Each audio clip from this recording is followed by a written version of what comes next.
Ahora bien, se van a explicar los estados de excepción desde 1991 al 2002. Como se vio anteriormente, esta institución poco tuvo control político y este fenómeno se sigue repitiendo hasta la época de Álvaro Uribe Vélez.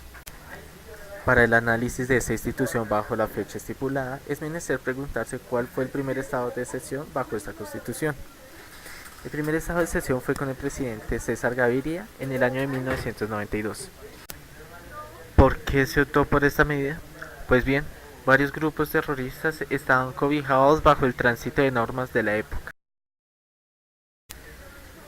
Además, el narcotráfico había ganado gran fuerza, y no importaban los crímenes cometidos, el Código Penal era muy flexible con ellos. Tras nuevas arremetidas de la guerrilla, el presidente se vio obligado el 8 de noviembre de 1992 a declarar un nuevo estado de conmoción interior. La polémica que surge con este estado de conmoción es que se prorrogó hasta agosto de 1993, mostrando la ineficacia del gobierno para retornar a la normalidad. Sin embargo, el 1 de noviembre el gobierno decide no volver a prorrogar y deja esto en manos del Congreso para que éste legisle para acabar la subversión y el narcotráfico. ¿Qué ocurrió después de estos dos estados de conmoción declarados? El presidente César Gaviria vuelve a declarar un estado de conmoción interior el 1 de mayo de 1994 por el mismo problema de la liberación masiva de presos peligrosos. Enhorabuena, la Corte razona y declara la inconstitucionalidad de este nuevo estado de conmoción, pues después de los anteriores no se hizo nada para conjurar la crisis. Después del gobierno de César Gaviria, ¿se decretaron más estados de conmoción interior? La respuesta es afirmativa. Todos los gobiernos posteriores declararon el estado de conmoción interior. El siguiente fue en agosto de 1995. Samper apeló a este mecanismo con el mismo fin del gobierno anterior, fortalecer la justicia y el sistema penitenciario. Pero la Corte no le dio el visto bueno a esta medida y argumentó que el presidente se saltó las medidas normales para combatir estos problemas.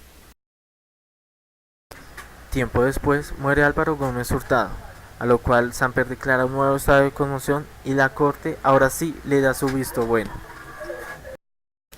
Ahora describiremos los estados de conmoción interior bajo el primer mandato del presidente Álvaro Uribe Vélez. Un dato curioso que surge en esta época es que el presidente declara el estado de conmoción 5 días después de haberse posicionado. ¿Por qué opta por esto? ¿Es que acaso no hay mecanismos jurídicos? ¿La guerrilla es más fuerte que el Estado? ¿Intereses políticos? ¿Mediocridad? ¿O ineficacia del derecho? Según el presidente, declaró el estado de conmoción ante la escalada de ataques de guerrilleros y grupos paramilitares, a lo cual la Corte lo favoreció.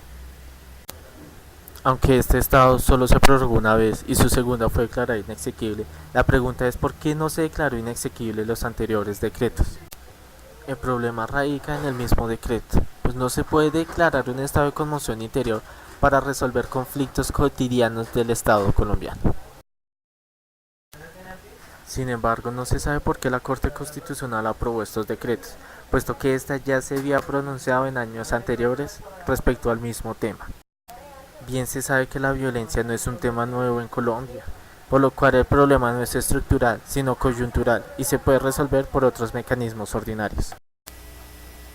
Aquí radica el problema de esta institución, en su abuso y la falta de control político, no solo por parte de la Corte, sino también por parte del Congreso, lo cual se explicará a continuación.